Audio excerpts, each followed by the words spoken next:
video contains information about body snatching and cadavers. It may not be suitable for all ages. Hi, welcome to Junior Historians. I'm Darcy, the middle school librarian at the St. Charles Public Library. Joining me is St. Charles History Museum Board President Steve Gibson. Hi. Hi, how are you doing? Excellent. Today we're exploring the history of the Richards Riot, a famous event that took place right here in St. Charles. Let's take it away. Great, thank you, Darcy. Today we're going to talk about Richards Riot. We're going to talk about it basically in two phases. One will be the legend that a lot of people have already heard about in St. Charles, and the second one will be some recent research we've done to discover what the true story was behind Richards Riot, and I'll share that with you along with a lot of other details that we didn't know until just recently.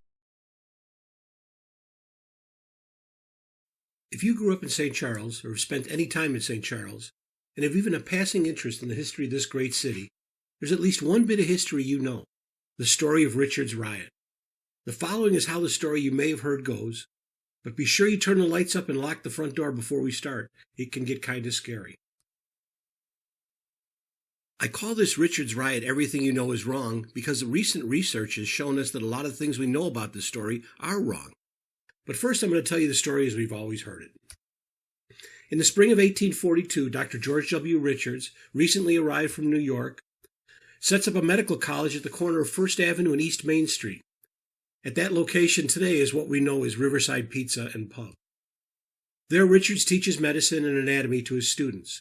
However, a dark secret attached to the college is that Dr. Richards must have fresh human remains for his lectures to teach anatomy and eventually surgery.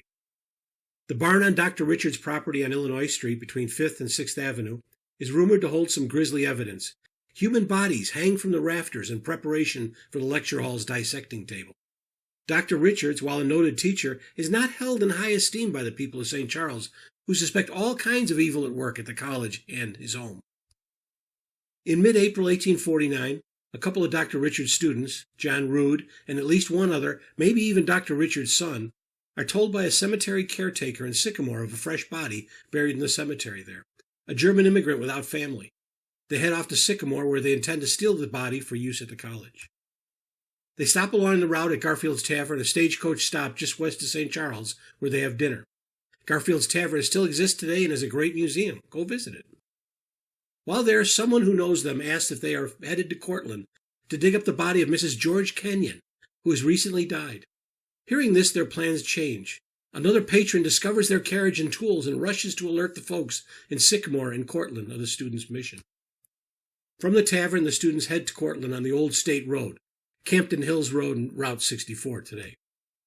By the time they arrive at the Ohio Grove Cemetery in Cortland, the people there know that the students are on a grave-robbing mission.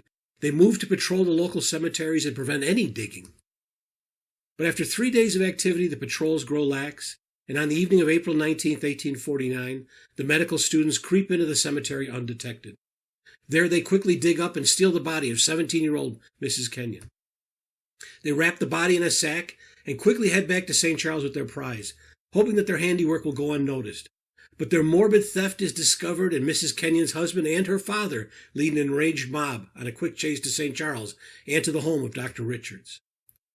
The mob demands that Richards return the stolen corpse, but he insists that he knows nothing about the body.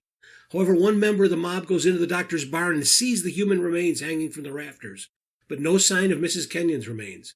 This discovery incenses the mob, and they surge towards the house. The doctor appears, hand in his coat as if holding a gun, orders the mob away, and slams the door.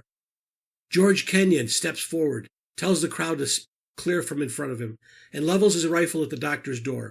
He fires a shot that pierces the door. Student John Rood, the student who stole the body, is leaning against that door to hold it closed. The bullet goes through the door and then through John, who falls to the floor mortally wounded. More shots ring out, including at least one shot from within the home. Eventually, the gunfire dies down, and Judge William Barry, who lives nearby, is called to the scene and calls for calm. He sends the mob away while he figures out what to do next. But unfortunately, it turns out that Dr. Richards has also been seriously wounded in the melee. The mob retires to the Howard House Hotel on the west side of the river, where they eat dinner and wait to see what their next step will be. Some in the crowd remember that Mrs. Howard, wife of the hotel owner, is a noted psychic, and they prevail on her to contact her spirits to help them find the body. She agrees, and after a séance, the mob is rewarded with the hidden location of the body. The body is recovered, and the mob heads back to Sycamore. That's the story, or some version of that story, we've been told for nearly 100 years. It turns out it's almost all wrong. In 1841, Dr. George W. Richards, a doctor and surgeon from New York, travels to St. Charles from Lockport, Illinois, apparently bringing with him the remains of a man who died while working on the canal. He invited all local doctors and medical students around St. Charles to visit him to learn about anatomy from this unfortunate man's remains. Dr. Richards so impressed the local medical community that he soon found backers to help him open a medical college in St. Charles. And in 1842, he does just that with the help of several local people like Leonard Howard, owner of that Howard House Hotel we talked about earlier, and S.S. Jones, a local attorney who's most famous for suggesting the name St. Charles when the city was forced to change its name. Dr. Richards opens the Franklin Medical College to its first class of students in the winter of 1842-1843. Franklin is the first medical college class held in Illinois, taking place 6 months before Rush Medical College held its first class and a year before Illinois College opened. But here the story takes its first significant twist. The college was not located at the corner of First and Main, Riverside Pizza and Pub. No, the office and lecture halls used by the school were upstairs from Gartner's Bakery on East Main Street. Today that building is part of El Puente Restaurant, roughly 108 East Main Street. The next twist in this story lays the groundwork for what happened 7 years later, the grave robbing in Sycamore. In 1843, a scant year after the opening of the Franklin Medical College, a group of businessmen and doctors in St. Charles files paperwork to open a competing medical college in St. Charles, the Literary and Medical College of Illinois. This endeavor has an even more impressive list of backers: Bella T. Hunt, Dr. A.B. DeWolf, Reed Fearson, Darwin Millington, Dr. Thomas Whipple, P.J. Burchill. Even Franklin Medical College trustee Leonard Howard is part of the list of promoters for this new college. Among the students reported to be interested in attending this new college is a student of Dr. DeWolf named John Rood. That name may seem familiar. However, nothing ever seems to come of this request, and the school never opens. No one seems to notice that there is precious little history about Franklin Medical College between 1843 and 1849 when the riot occurs. It turns out that in 1844, Dr. Richards is actually in LaPorte, Indiana, helping revitalize the medical school at LaPorte University. And because of the needs of farmers for labor, the Franklin Medical College is really only able to populate a class of students in the winter and spring months. The linkage of John Rood to Dr. DeWolf is interesting. By 1849, 7 years later, Rood is still trying to become a doctor.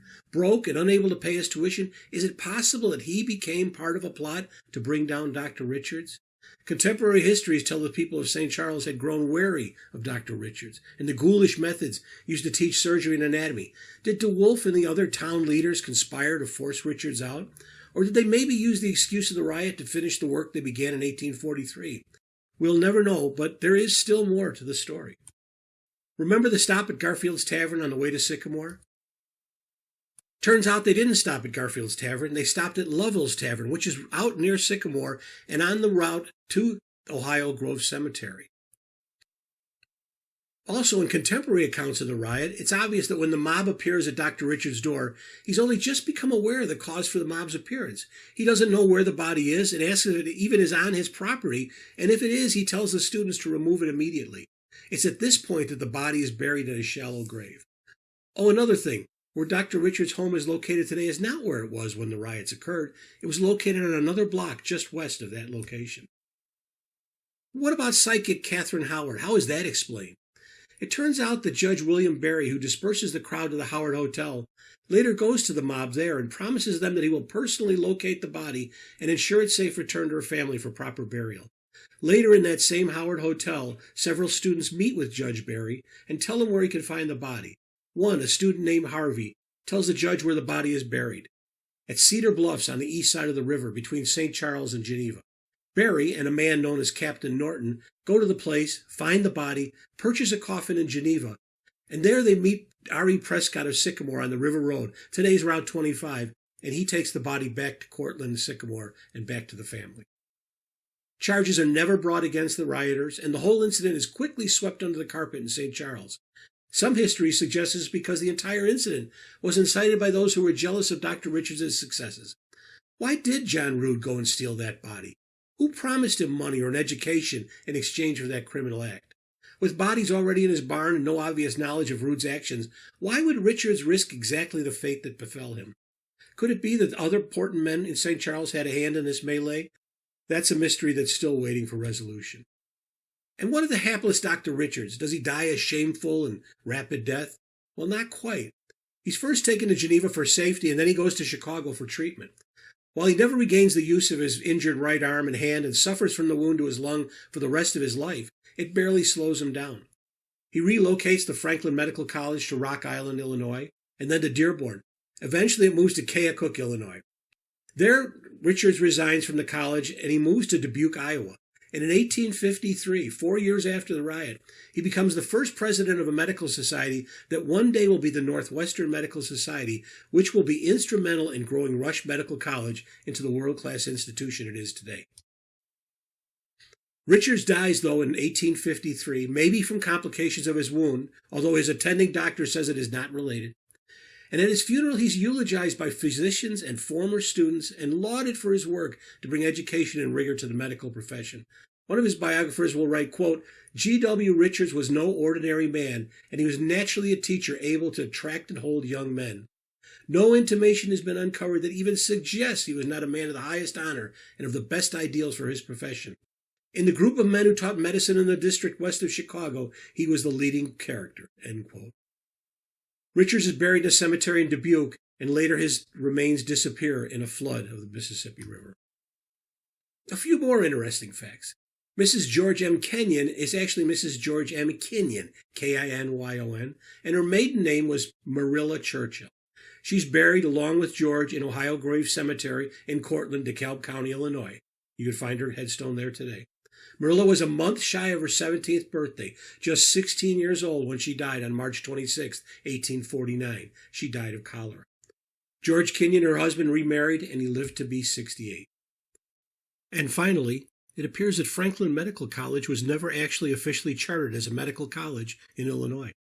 Further research indicates no degrees were ever granted at Franklin. Instead, students were taken to LaPorte University to receive their degrees. So it may be that the Franklin Medical College never really legally existed. A big thank you to Adam Givens and Dr. Rodney Nelson for their help with my research on this project, and thank you for listening.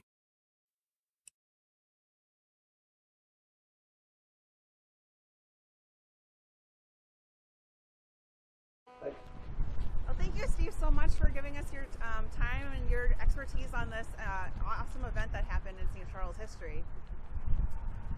Now join me as I head back to the St. Charles History Museum and meet up with Lindsay Judd, the director, and explore more.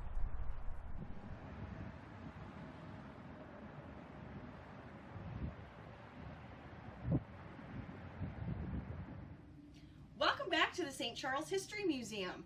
Right now we are upstairs inside of our archives, and this is where we keep all of our photographs, all of our documents, and all of our researched material that other people have written. And those are the materials that people use to do research. So sometimes, like in the case of the Richards riot, sometimes we will discover new things in the archives that make the story change a little bit. So here behind me, we have all of our photograph collections, and that includes places, people, and subjects. And we also have different files on different subjects in St. Charles. So up here is where you can actually pull files and do research. You can either call the History Museum to have us do some research for you, or you have the option of making an appointment and coming here to the museum to do your own research.